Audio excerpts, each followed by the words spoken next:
some people don't know is like the second year of doing Augusta lawn care, I actually started Augusta cleaning services.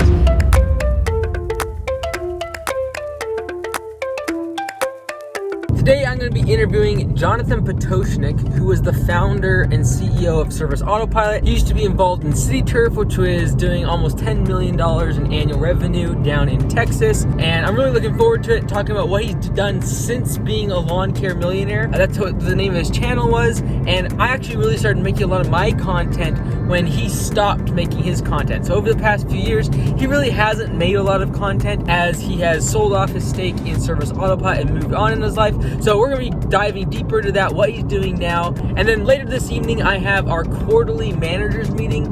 We have a dinner that we do every quarter. And there's a lot of really exciting developments that are happening at Augusta right now that we're really preparing for next spring. And so we are really having to dial in the strategy and make sure that all the management team is on the same page. So it's going to be a great day. You're normal, like, go to a Toastmasters. You don't know what a Toastmaster is? No one knows what Toastmasters is? You guys know. Yeah. Yeah. It's like the newfangled George Foreman grill kind of deal. I don't know about that. So I really like the day one packet. You have the checklist for the trainer. You have, another sheet that goes more in depth on the P for P. We have all the literature for like the insurance and things like that up on the board. There's a lot of transparency here. So outside looking in, 7 day here, I'm liking what I'm seeing. Because if the management team is transparent with me, I'm gonna bust my ass to, do what I can for the company. And I think that's important as well. I think the more transparent you are as a company, about leadership and everything else, the less it, from the outside looking in, the less it seems like it's trying to be hidden, and the harder people will work. Yeah. And the principles, the thing that I think is like what works for a business organization works for every other organization. It would be a family level, church level, non-profit, whether military, whatever it is, it works. Mm-hmm. And so when someone will come into Augusta and like, oh, it's like so transparent, so like you just like share a number, but then they go home and they keep secrets from their family, they keep secrets from their loved ones, they don't tell their spouse about everything they're doing. And it's like, well then, yeah, it works here, but it also works outside of this, right? Mm-hmm. And I think that's where people really failed and disconnected. Like they'll listen to audiobooks about business and stuff and like, oh, like leadership and organizations. Like, no, what works there also works in every other organization. Like people are humans and they don't want to have things between management and employees, but they also don't want it between spouse and children, between spouses. Like it's just very much like it works across the board, And so I just think business is a proxy for any organization or hierarchy inside of life, and that's all we do is relationships.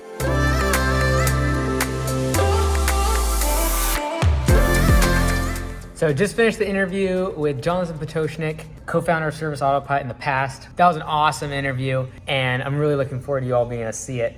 Yeah, I wasn't passionate about the service, but I do have this general belief that when you get good at something and you get into it, you can find more passion in it.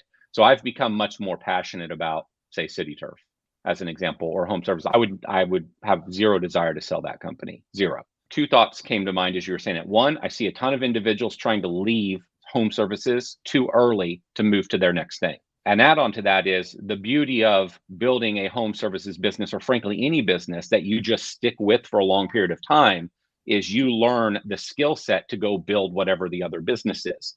For those that, as you accumulate a lot of money and you're like, where the heck do I deploy money? Over the years, as you take money out of your business and you deploy it, you're like, okay, go put it in public markets. I can go put it in real estate. I can go put it in bonds. I can go put it in versions of insurance. I can put it in all these things. The best place to deploy is right back into business, because that's where you can get the best yield on your money. So if you have the skill to build something, you have one of the most valuable skills that exist, period.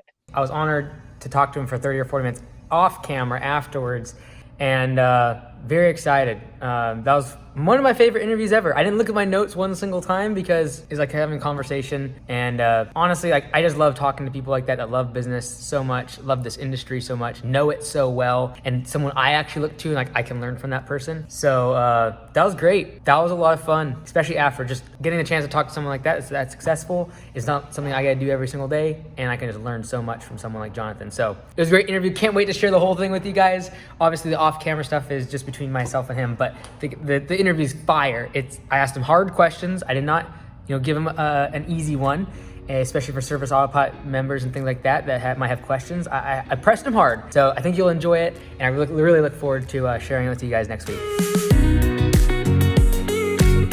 All right, it is the evening, and I am headed to another meeting, and this is our quarterly managers meeting. This is including of Liz, operations manager, Lee, franchise business consultant, Lonnie, manager at Command Center, and then also the local shops GM, which right now is Marcus.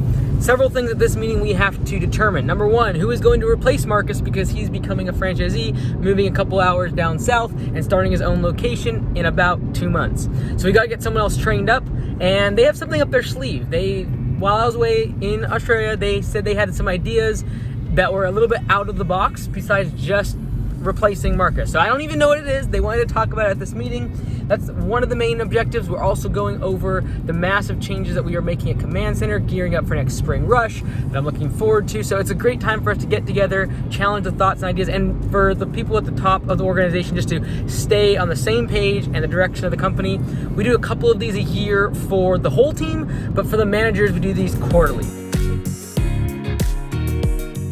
Typically, when I'm doing an evening meeting, I like to do it over dinner, mostly as just a thank you to the people that are taking time out of their evening to do work stuff. So we're going down to a nice restaurant down next to the bay. One of the things that I fear the most with these type of meetings, or any managers meetings as we continue to grow, is the fact that as we grow and I have a public image that gets larger and larger, that I can't connect with my managers and they can't feel comfortable enough to challenge me on things.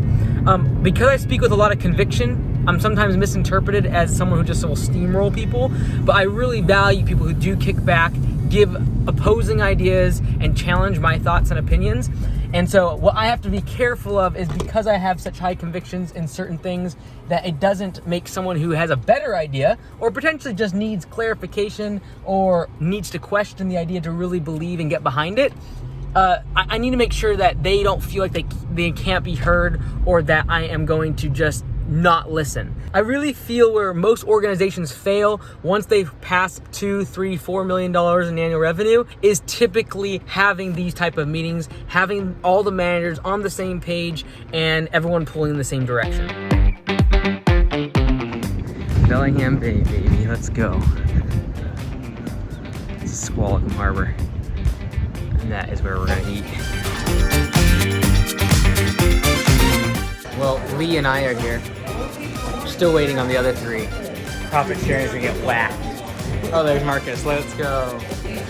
Right here. We have Augusta of the future. So this will be next year. Quarterly meeting's done. Liz, how was it? So fantastic. Yeah.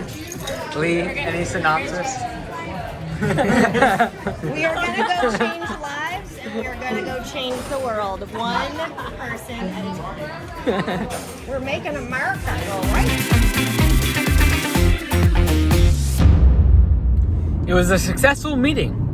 Long meeting. It was over 3 hours. But we had a lot to go over, and that was the first quarterly meeting that we've actually had to make certain decisions and executive decisions during the meeting. So where we hash things out, everyone has different opinions, and we argue a little bit, and then we come to some sort of conclusion. So decisions were made, things are going to happen, and you'll probably see those within the next couple days because there's several big changes that we'll be making from that meeting. So really thankful for them. It's 9 o'clock and they're just going to be headed out. So I appreciate people like that are willing to sacrifice an evening and come out and get the vision of what we're trying to do.